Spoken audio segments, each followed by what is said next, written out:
todo al demonio. ¿Qué es lo que tiene que ocurrir? Que en algún momento futuro se haga una nueva reforma fiscal para incrementar la recaudación de manera que compensemos la caída del petróleo. ¿Cuál es ese momento futuro? 2009. No hay remedio. No importa qué hagamos, ya no lo va a pagar el petróleo. Todo lo vamos a tener que pagar nosotros. ¿Se acuerdan? México es el país que menos recaudación tiene en el mundo. Solo Guatemala compite con nosotros. Salvador, Honduras y Nicaragua recaudan más que México, aunque son más pobres. Brasil recauda el doble de México, aunque sea más desigual. No hay ningún país que recaude menos. Este es el país que menos recauda, porque es un país de tramposos, hecho para eso. Así se hizo el régimen de la revolución, no cobrando impuestos a nosotros y regalándole dinero a los trabajadores del gobierno. Ninguna de las dos cosas podía funcionar eternamente, entonces ya nos pasaron a torcer. Y la desgracia es que nos tocó a nosotros, y si hubiera tocado a mis papás, por ejemplo, hubiera sido más correcto, pero no, ni modo. Ese es uno de los problemas del petróleo. El otro es el que les decía yo del déficit comercial. La cuenta corriente mide todas las transacciones de México con el exterior, todas. El comercio, las remesas, el pago de la deuda externa, el turismo, etc. Cuando un país tiene un déficit en cuenta corriente, significa que el resto del mundo lo está pagando, lo está financiando. ¿Cuánto tiempo nos financia el resto del mundo un déficit? Pues siempre que no sea muy grande el déficit. En el caso de México, grande significa 5% del PIB. Cuando el déficit en la cuenta corriente en México llega a 5% del PIB, entonces todo se acaba. Vean ustedes, este es el saldo de la cuenta corriente en México desde 1960. Las tres grandes crisis que hemos tenido devaluatorias, 76, 82 y 94, ocurren precisamente porque el déficit en cuenta corriente es tan grande que el resto del mundo nos deja de financiar y la única solución es achicar la economía para poder pagar lo que se debe. ¿Me explico? Entonces ese es el comportamiento que hemos tenido. ¿Qué va a pasar en los próximos años? En 2009, según mis cuentas, el déficit que vamos a tener en comercio serán 30,000 millones de dólares próximo año. Para 2010, sin duda ya estamos en 5% del PIB, de déficit en cuenta corriente. Entonces, ¿qué va a pasar? No tengo idea. No tengo idea por dos cosas. Hay dos cosas distintas en este pedacito de la franja blanca y todo lo demás. Ahora tenemos tipo de cambio flexible. Antes teníamos tipo de cambio fijo. Cuando hay tipo de cambio fijo, todo está fijo hasta que se mueve. Y se mueve cuando ya no hay con qué pagar y es un ajuste brutal, como todos ustedes lo conocen. Ahora no, ahora es flexible, lo cual significa que se va a ir ajustando poco a poco. Entonces, está ocurriendo una cosa muy chistosa. Se nos ajustó ahorita el tipo de cambio por razones que no son nuestras. Pero se va a empezar a ajustar en la segunda mitad de 2009 por razones que sí son nuestras, por eso. Entonces, si ahorita el dólar baja de los 13.50 a 12 pesos o 11.50 o una cosa por ahí, a partir de ese momento va a empezar a iniciar nuevamente el ascenso para llegar nuevamente a los 13 o 14 o 15 para compensar la caída de este déficit. ¿Me explico? Lo cual quiere decir, en otras palabras, si ven bajar el dólar cerca de 12, ahí, en ese momento, ahí hay que comprar porque va a volver a ir para arriba. Si vamos a tener un momento de tranquilidad del peso y después va a empezarse a mover hacia arriba conforme el déficit empiece a crecer. Segunda razón por la que es diferente todo lo anterior al espacio blanco. En todo esto, México era un país deudor.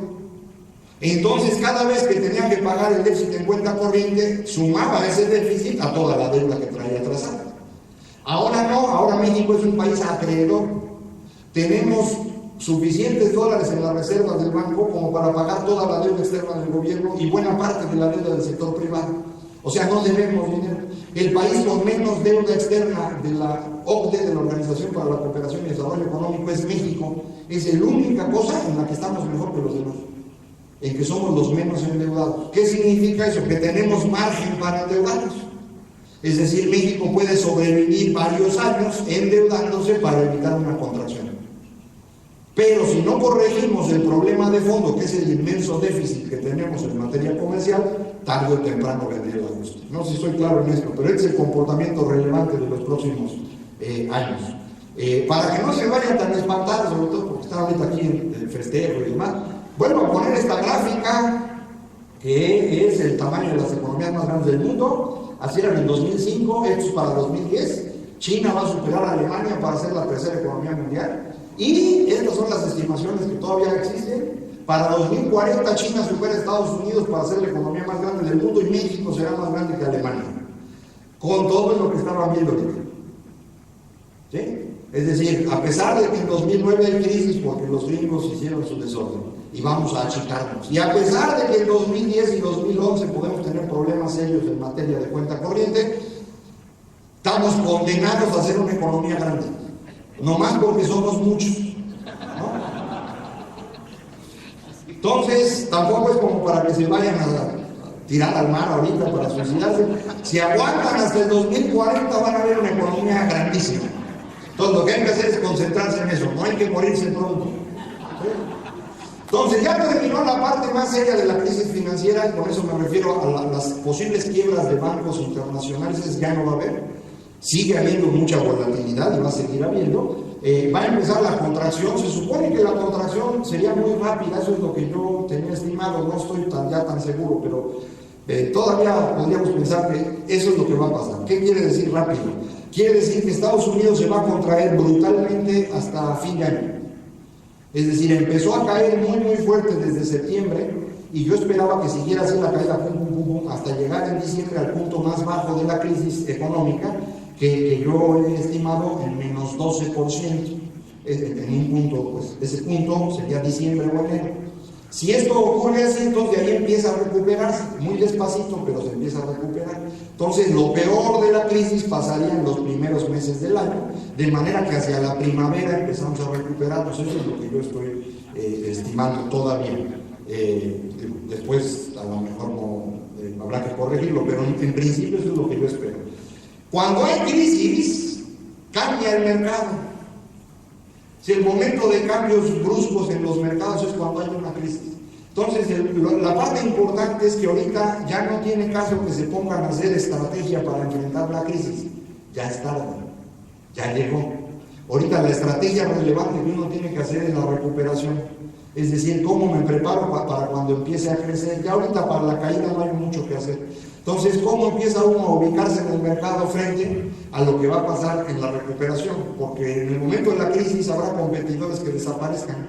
Entonces, en ese momento es cuando uno puede ubicarse mucho mejor en el mercado. Entonces, yo sugeriría eso, piensen en la recuperación. Bueno, termino con lo de la parte política, el mapa que todos ustedes conocen, el mapa de las bolitas. En el eje horizontal es la orientación económica de los agentes políticos y en el eje vertical la orientación política, donde conservadores en el sentido más tradicional del término, el que cree que el gobierno debe intervenir en la vida privada de las personas. Liberal es el que cree que todo el mundo debe hacer lo que le dé la gana. Entonces un poco esa es la diferencia. Y pongo al ejército en el centro porque están armados, y yo con gente armada no discuto, para que no se enojaran los puse ahí. El narco, les decía yo, no está porque pues lo quise poner en un lado, en otro, y en todos lados se veía bien. Entonces llegué a la conclusión de que el narco no es un agente político, es una impureza. Ahora, ya estoy estudiando el asunto del crimen organizado ahora sí, para ver dónde los pongo, pero se está confirmando que efectivamente aparecen en todo el espectro político. Este era el PAN justo inmediatamente después de la elección, esto es de 2006, de julio de 2006 a julio de 2007. El PAN, el presidente Calderón, el grupo de Diego Fernández Ceballos, allá arriba el Yunque, que reitero, yo no sé si existe el Yunque o no, pero así le dicen, por eso lo puse ahí. Lo que sí existe es el PAN duro, es decir, la fracción dura del PAN, la extrema derecha del PAN, a eso me refiero por mí. Este es el PRI, que después de la elección, están aquí juntos ahorita, ¿no? Cierren, no vayan a entrar ahorita en el mapa. Después de la elección de 2006, el PRI quedó reducido a una sola vuelta, o sea, de haber sido todo, prácticamente no era nada.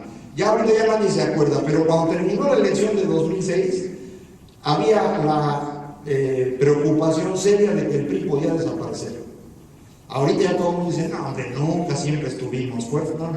Hubo un momento en el que estaba verdaderamente grave la situación del PRI, incluso esa pelotita que yo le llamo Miguel de la Madrid, son los tecnócratas, que habían sido priistas ya después de un sexenio fuera del presupuesto, ya mejor se cambiaron de equipo, y entonces el PRI estaba solito. Aquí las organizaciones de izquierda radical y organizaciones campesinas con los que no se puede hablar, por eso son colorados, es a balazos, pero son poquitos, no tienen importancia. El PRD en 5 pelotitas.